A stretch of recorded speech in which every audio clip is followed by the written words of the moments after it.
All right, guys, welcome back to the channel. Thank you so much for stopping by. We have another Real Talk episode for you today. And today, this is a bit of a spicy one, I guess you can call it, but I'm going to be talking about why you should humble yourself and test your skills and your equipment and your ideas behind your setups by going to competitions. And we'll talk about the different competitions I've been doing recently that kind of inspired this conversation, but I did just want to start by saying thank you so much for stopping by the channel. As you guys know, these are unscripted, unedited. This is just pretty much my inner monologue talking to you guys, and I want to hear from you down in the comments below. So every single comment helps. Even if you're just talking shit, I still appreciate you for your comments, your sacrifice to the algorithmic overlords. Also, check your subscriptions. I think like 50 or 60% of my viewers are actually not subscribed. So it's a huge help and it's free. So please make sure you subscribe to the channel. Also, head on over to rangedaybro.com, subscribe to our email list. I'm going to be sending out the best deals I could find on the internet over there. Also, all of our merch. We have a discounts page over there with all our affiliate links and codes over there. Also, a loadouts page. So if you ever were wondering, like, hey, what vertical foregrip is that on XYZ build, you can find it all there with all the links to purchase those, and it does support the channel at the same time. Follow me on Rumble, follow me on X. All right, let's just get into it. So recently, the reason I'm bringing this up is because I've been prioritizing shooting matches this year and also doing courses. Courses are a lot more cost prohibitive. They're more time, of a time dedication than like a half a day match, for instance. So this isn't really talking about courses specifically. More so, we're gonna be talking about the match portion. So the two matches that I ran this weekend, one was a PRS match, and I ran the HK MR 762A4, which we are working on a full review of this guy. So we're gonna talk about this rifle and all the equipment I used for that match towards the end of the video. So if you want to hear that, stick around towards the end. And then I also ran for my pistol match, the Riddle of Steel, which if I can find it, here it is, the Springfield Prodigy. This is a highly customized Springfield Prodigy, so it is not the everyday run-of-the-mill stock one. It's got the Vulcan Machine Works Ignis porting system on the top, and it's got a red dirt trigger. I guess highly customized. It's got a port job, Cerakoted on the slide, and then a trigger job. So not really highly customized, but also a magwell. We're going to talk about that one as well. That was the match I shot today. But the whole point, the whole idea of the video, if I could summarize it as best as possible, as you guys know, I get a little long-winded. The best way I could summarize it is everybody's got a plan until that buzzer goes off, or everybody's got a plan until they get punched in the face. And that buzzer for me is that punch in the face. And yeah, it's very easy for you to get an inflated idea of what your capabilities are or what you can do with your equipment when you go to the range. Even for a guy who trains, like even for a real dude who actually goes to the range and prioritizes training, even if he has a shot timer, you have all the right things, you tend to fall into the pattern, or at least I do, of doing the same drills that you like because you're good at them, and no one likes to suck and no one likes to miss. So am I going to go to the range, and if I'm not training for something, I mean, some of you probably do, some of you probably have the discipline to do so, but it's very easy to fall back into doing the same thing. And also, it's just lack of creativity. You don't have time to like imagine up new scenarios, or maybe you're limited to the range that you go to shoot only certain distances or certain target sizes. Well, that's where the matches come in. And let's just start with the ATX Precision PRS match that I shot at RPR. So big shout out to RPR out in Burnett, Texas. And I took this HK out there, and this is a 16.5-inch 308 gas gun. It's a short stroke gas piston, but it's a gas gun division. Only 6 of us out there for that match under the gas gun division, and I placed second. For those of you who are wondering, it was my first PRS match ever. Had no idea what to expect. Did not get the email. Went to my spam folder that had all the stages the night before, so I was literally showing up. Did not know the distances, did not know the target sizes, didn't know the courses of fire. It would have been very helpful to have read that the night before, but I digress. Another thing I'll mention is kind of a side point. My applied ballistics is way off. I don't know how to actually I don't know how to use the app properly. I'll just throw myself under the bus there. I did email them to ask them for help, but I have chronograph data from this thing, but it doesn't match up with the actual data of what I was getting when I went out to train with this thing ahead of time, ahead of that match. I did a shooting class with ex-Navy SEAL named Nick Klein of Echo 7 Experiences. So big shout out to Nick and his company.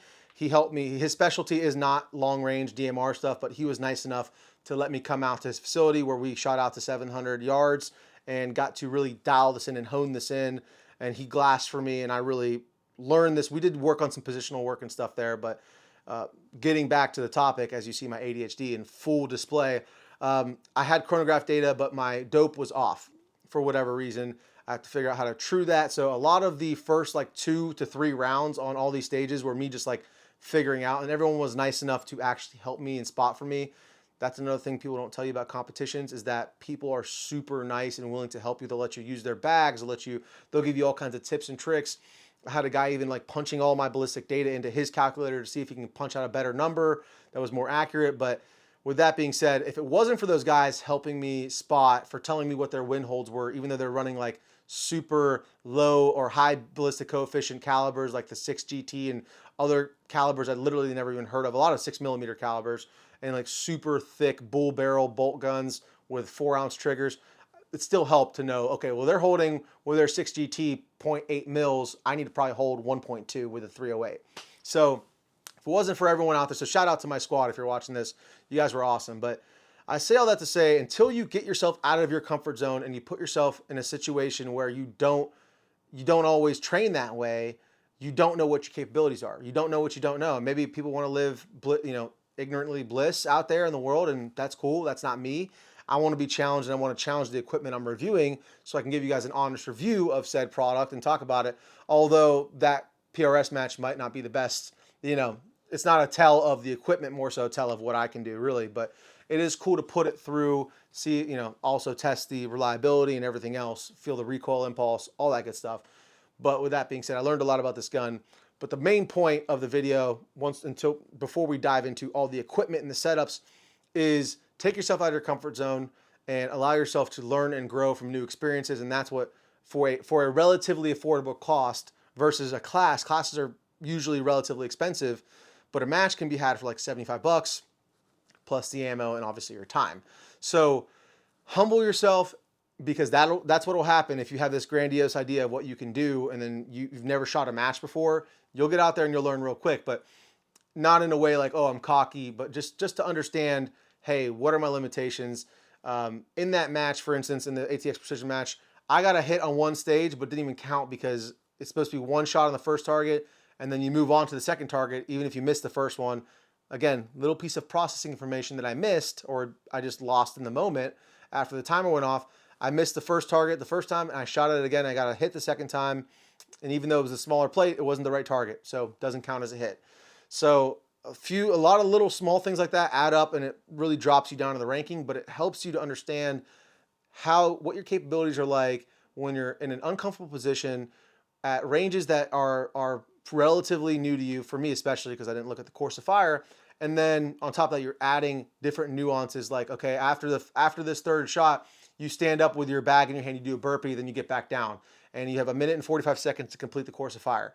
Like, that adds a lot of stress, and it's in the back of your mind. Even though you think 1 minute and 45 seconds to pull off 10 shots at a 600 target is easy, well, not when you're shooting off different rock heights and using a bag, and then that timer's in the back of your mind. Even if you have a lot of time left, it feels like it's going very quickly, and it usually does.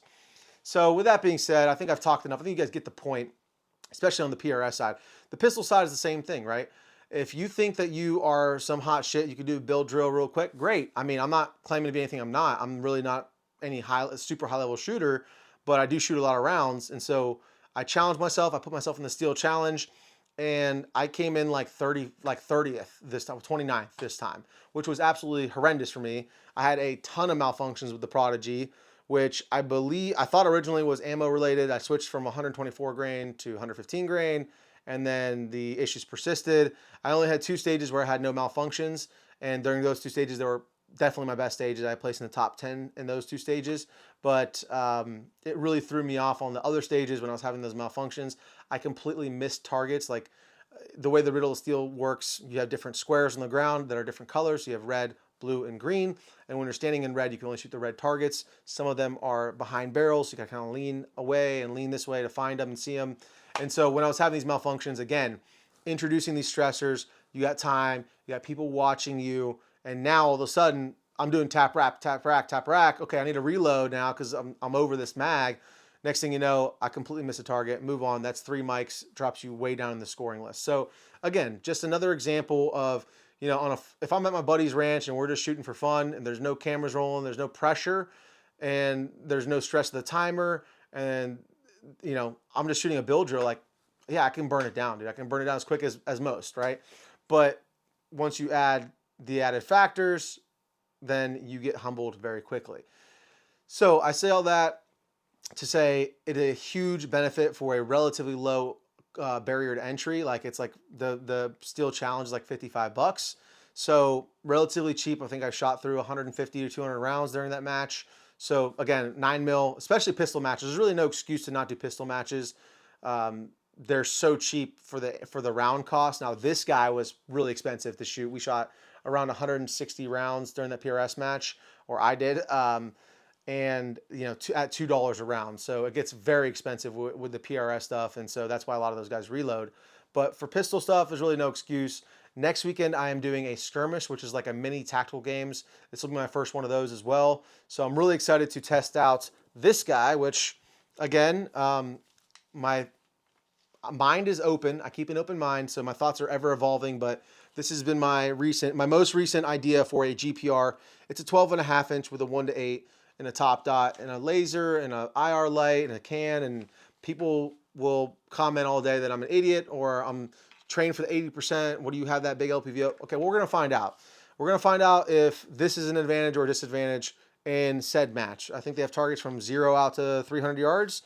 So again, we'll see. I know that's not that's a topic for another day. Maybe we'll do a GPR versus a specialty purpose-built rifle video, because I think that's a whole video on its own for a topic. But I'm excited to shoot that match this weekend at RPR. So if any of y'all are in the Central Texas area, want to come out and do it with me, come on, let's go. Now, with that being said, never done a skirmish. I think there's like weightlifting involved, there's cardio involved, and I have not been in the gym for a while. So this is, again, a little bit of motivation for me to kind of get in shape, eat a little healthier. I have 1 week, but at least if I go there, I get my ass kicked, I'll feel like, okay, I need to get back into fighting shape, as they say. But real quick, not real quick, it's gonna take a while. So strap in, get yourself a beer, whatever you want to do. Let's talk about the equipment that I used during the PRS match, and then we'll talk about my war belt setup. It's really geared more towards for like a war belt than it is a competition belt. But we'll start with this guy, and we'll talk about the chest rig as well that I had during the PRS match. If I could find it. Where is it? It's up here somewhere. We'll get it. Oh, where's that? Seriously, where's it at though? Okay, I guess I didn't bring it up. Must have fallen, or it's somewhere around here. I'll find it. Oh, here it is. Okay, cool. Oh, sorry guys. All right, well, let's start with it. Since it took me so long to find it, let's just start with this. So this is the HRT Tactical chest rig with the H harness, and they have the Maximus placard, which is right here on the front. They are, sorry about that, headphone users. This is the Maximus placard. I do have the heavy insert in here, so it fits 2 308 mags, and the HK mags are notoriously thick, so it's really stretching that guy out, but there's plenty of room in the pocket up there, but it's just the little insert that's in there. I had previously the 3 AR mag insert there. This is the one I've been running for like forever, and that was in there for a long time. Now I put this one in here to run my HK specialty mags, you know, AR-10 mags. I don't know what they're called. They're just HK mags, MR-762 416 mags, 417 rather. It's got 2 little placards in the front. On the left-hand side, I have a bunch of miscellaneous like range equipment. Oh, I have my vertical grip, which was taken off. This is Samsung Manufacturing vertical grip. It was taken off. Forget what stage it was at. I had wished it had taken out of stage earlier, but toolless, you can remove it. And so if you're doing bag work like we were most of the PRS match, you don't really need this. So I took it off. Again, I kind of knew that, but I wanted to see how it would fare on the rifle. So I'll put this guy back on so you can see what it looks like with it. And then I have a multi-tool, Leatherman multi-tool in here. I have a lens pen, I have a Sharpie, and another like permanent marker in there. I do have my Walter Sobchak security little calculator. This is more for like if I was in the mountains or somewhere out in the woods. It has their cheat sheet, so you can actually calculate based off of, like, I have the Horus Tremor 3 reticle and the Night Force Attacker 4 to 20. So if you can mill it out with your reticle, you can then do the calculations to determine, based off of common items you might see out in the wild, how big, or how far it is rather, than you can tell the distance if you don't have a rangefinder. which brings me to the other side of the bag. I also have a fire starter in there, so kind of just like a little mini essentials kit, I guess you could say. Also in here, which you can't see, it's in the back, I have my Night Force scope tool, the little 3-tool triangle thing that comes with it, and a little Holosun tool, which is like pretty much a mini flathead screwdriver with a star bit on the other side, because I find myself always needing those when I don't have them at the range. And the other side, it's pretty cool pockets, though. They don't actually like fold all the way out, which I like.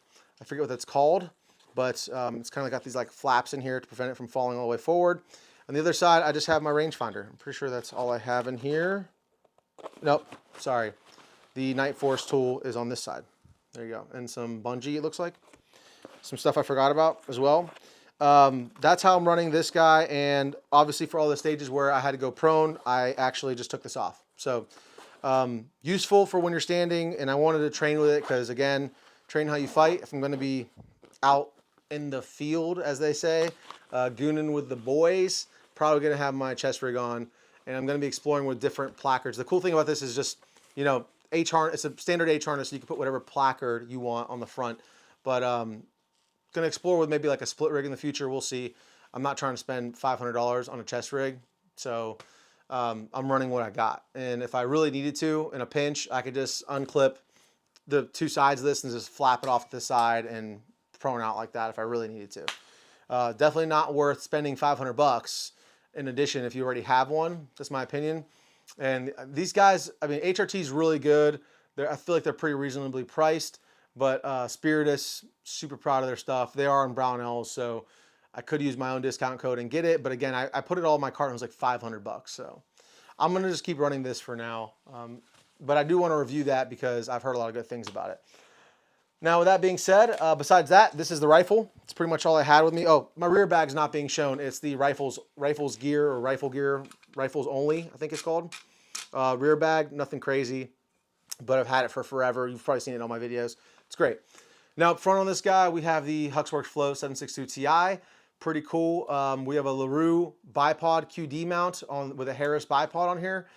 This guy is a little bit short. It's a 6 to 9 inch, but it did the job on this match in particular. But there were a couple stages where we had some pretty high angle shots, and I was really kind of crunched down on the ground behind it. So it'd be nice if I had a little Arca rail on here to be able to slide that back and get myself some more elevation, but I don't. So I was run what you brung. Have the HRT Tactical AWLS weapon light up here with a 100 Concepts light cap on there. We have some Magpul MBus Pro offset iron sights on the sides that I've never used. Admission, just accuse myself, plead the fifth. I've never used them, but they're there. I should probably just make sure they're zeroed, but like if I'm ever gonna be using those, it's already a bad day. Next time I go to the range, I'm gonna confirm that those are zeroed at least for 50 yards. I can hit something. Going back from there, we have the Night Force Attacker 4 to 20 on here with a Tremor 3 reticle. Pretty awesome piece of glass. If I could do it all over again, I'd probably go with the 5 to 25, even though this is more compact. But you really can't even use the Tremor 3 until you're at like about 14 to 16x, really. 16x is when you can really start to use it as it's intended, but that's a conversation for another day. We have a Badger Condition 1 mount, the same 1.7 inch height that I use for all my guns, but this upper receiver is a little bit taller as all HKs are to account for that short stroke gas piston system. So it does sit a little bit taller. I guess that would be closer to like a 1.8. I'm not sure. But yeah, pretty cool little rifle. The trigger is, how do I say this? For PRS, it is god awful. For a mil-spec 2-stage trigger, for like if you were to buy like a cold off the shelf, it's really good. But it's a precision, purpose-built gun for like a DMR roll. You'd think it'd have a better trigger, but this is not the full review, so spoiler alert there. One of my biggest complaints about this thing. Otherwise, it's amazing. HK did everything that we all asked for. Adjustable gas block, better handguard. Extended. We'll save it for the full review. There's like everything you've ever wanted from a G17 is here, besides the fun switch and the chrome line barrel. So, anyways, really cool rifle. Really had a good time shooting it. It is definitely capable of getting those hits out the distance. If I had a better trigger in it, I think I would have scored much higher. But anyways, that's where it is. going to the pistol stuff, Prodigy. So what happened today? It absolutely shit the bed. I'm not sure why. I haven't shot it in like 6 months, so maybe that's why. I mean, I oiled it up. It was clean. It wasn't like broken down to the individual pieces and cleaned. It was just like took the slide off, took the barrel out, like the regular clean, right? That's how I clean my guns. And yeah, a bunch of light primer strikes on this guy. So I have no idea what was causing that.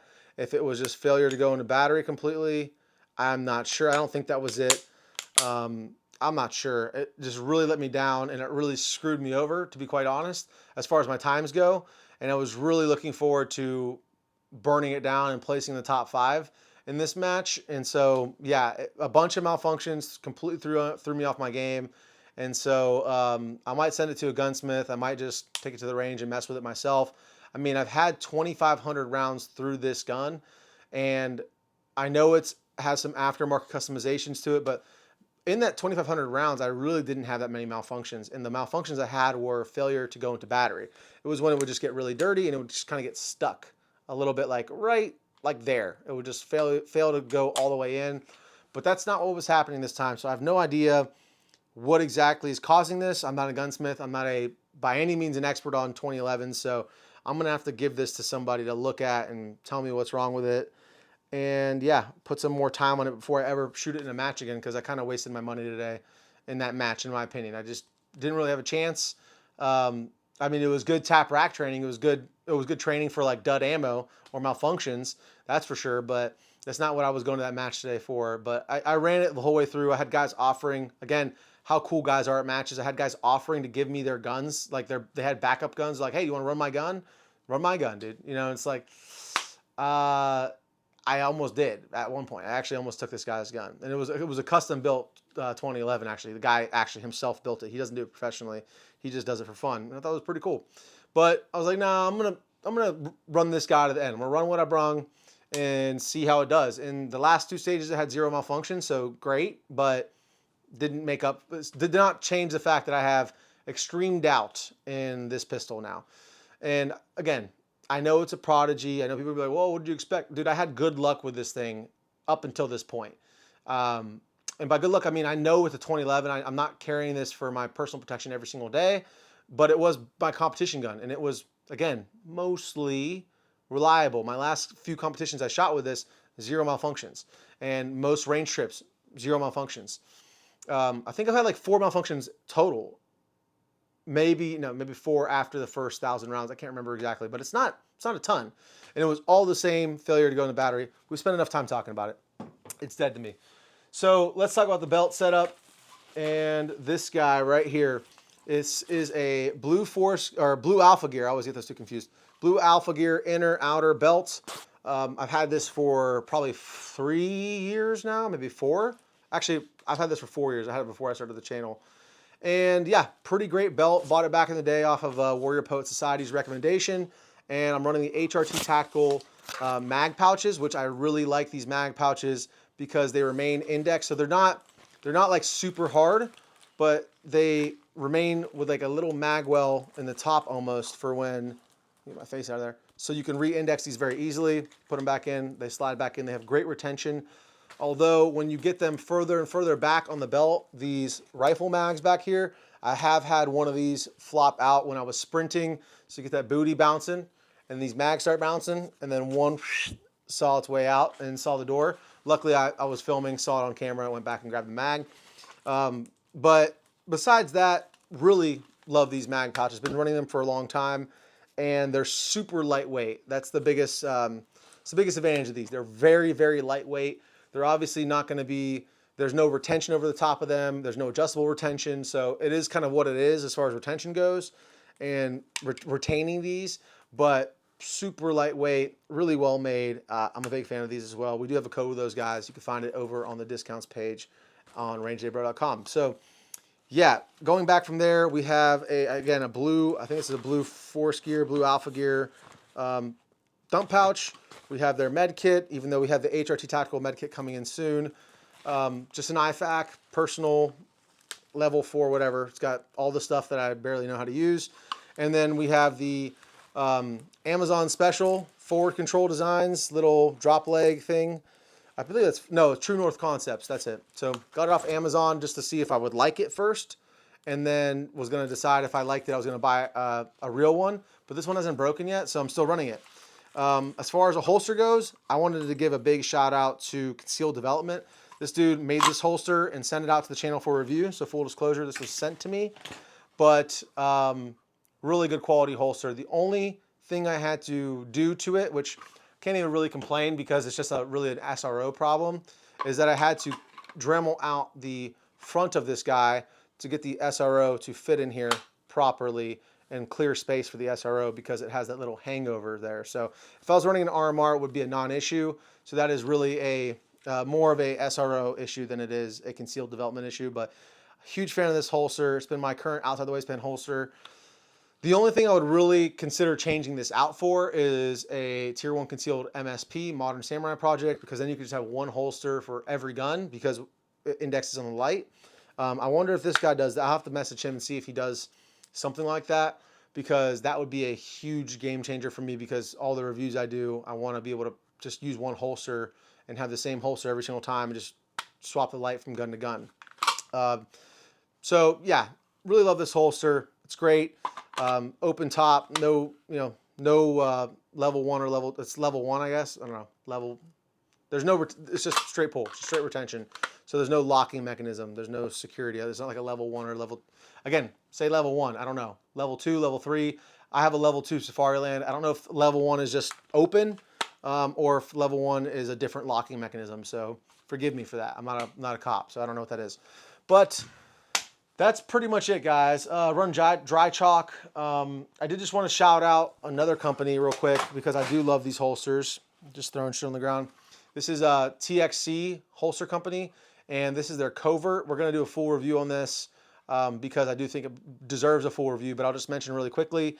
I love this thing because it has this angled out clip right here in the front and this wedge on the outside of the holster, which pretty much removes the need to have a wing on here. So what this wedge does, and the way that's angled in, is it actually pushes the gun back and into your body. So if you were to put this on, it pushes it kind of back and into your body, and then it creates a pocket for your draw hand, for your strong hand fingers to insert in and wrap around the grip of the gun. So that is a complete game changer for me, and eliminates the need for a wing, which gives you even more room on your draw. And also it's got like a built-in wedge in the back versus the foam ones that you have to put on here. So it's a super comfortable holster, and it has made my draw a lot faster, super high quality, really good dudes behind this company. So I just wanted to shout out this holster company as well, because they're doing a lot of good things, and I'm thinking about upgrading or swapping over, changing out, whatever you want to call it, from the HRT mag pouches over to the TXC, because they have retention, adjustable retention and whatnot. And I think it'd just be better for a competition style and a duty style carry. So again, something to explore. Great holster company. Maybe we should do a whole video on holsters, because I have a lot of holsters I wouldn't recommend and that I think you should stray away from. So yeah, it's pretty much going to wrap it up for the video, guys. Sorry that was so all over the place. I know I didn't really think through really any of it. It's all just off the top of my head. But also like the gear part, I didn't really think through how long that would take. So again, if you're here still, thank you so much for staying to the end of the video. If you want to support the channel, rangedaybro.com, subscribe to the email list. Make sure you check out the discounts page, the loadouts page, follow me on Rumble, X, all the stuff. Love you guys. Thank you so much. Christ is King. See you next time.